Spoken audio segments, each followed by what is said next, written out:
دجال کی پاورز۔ اب ہم بات کرتے ہیں کہ دجال کے پاس کون کون سی پاورز ہوں گی۔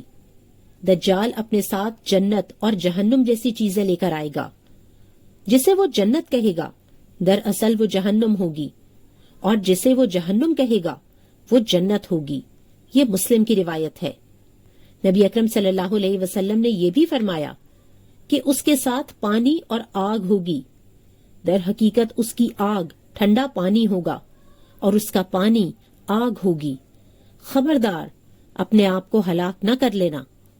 آپ صلی اللہ علیہ وسلم کا ارشاد ہے کہ تم میں سے جو کوئی وہ موقع پائے اسے چاہیے کہ وہ دجال کی آگ میں کود پڑے، کیونکہ وہ میٹھا اور پاکیزہ پانی ہوگا۔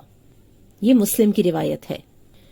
جیسا کہ ہم نے دیکھا کہ دجال کے آنے سے پہلے 3 سال زمین پر فصلیں اور پیداوار کم ہونا شروع ہوں گی، یہاں تک کہ بارش بالکل بند ہو جائے گی اور قحط پڑ جائے گا۔ جانور اور انسان بھوکے مر رہے ہوں گے، لیکن دجال کے حکم سے آسمان سے بارش برسے گی اور زمین سے گھاس اور اناج وغیرہ اگے گا، اور جانور پہلے سے زیادہ دودھ دینے لگیں گے۔ جو قوم دجال پر ایمان نہیں لائے گی ان پر قحط سالی مسلط ہو جائے گی، اور ان کے بالوں میں سے ان کے پاس کچھ نہ رہے گا۔ دجال مدینہ سے باہر ایک سنگلاخ زمین پر اترے گا۔ اس وقت مدینہ والوں میں سے سب سے بہتر آدمی دجال کے پاس جائے گا اور کہے گا، میں گواہی دیتا ہوں کہ تو ہی دجال ہے، جس کے بارے میں رسول اللہ صلی اللہ علیہ وسلم ہمیں بتا گئے ہیں۔ دجال لوگوں سے مخاطب ہو کر کہے گا، اگر میں اس آدمی کو قتل کر دوں اور پھر زندہ کروں تو کیا تمہیں میرے الہ ہونے میں کوئی شک رہ جائے گا؟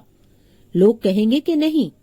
چنانچہ دجال اسے قتل کرے گا، پھر زندہ کرے گا۔ وہ آدمی کہے گا، واللہ اب مجھے اور زیادہ یقین ہو گیا ہے کہ تو ہی دجال ہے۔ دجال اسے دوبارہ قتل کرنا چاہے گا لیکن نہیں کر سکے گا۔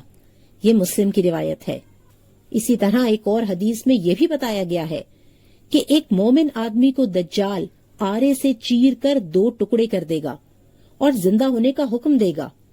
جب وہ دوبارہ زندہ ہو جائے گا تو دجال اس مومن کو دوبارہ قتل کرنا چاہے گا، تب اللہ تعالیٰ اس مومن کا جسم پیتل کا بنا دیں گے اور دجال اسے قتل نہیں کر سکے گا۔ آج کے لیے بس اتنا ہی۔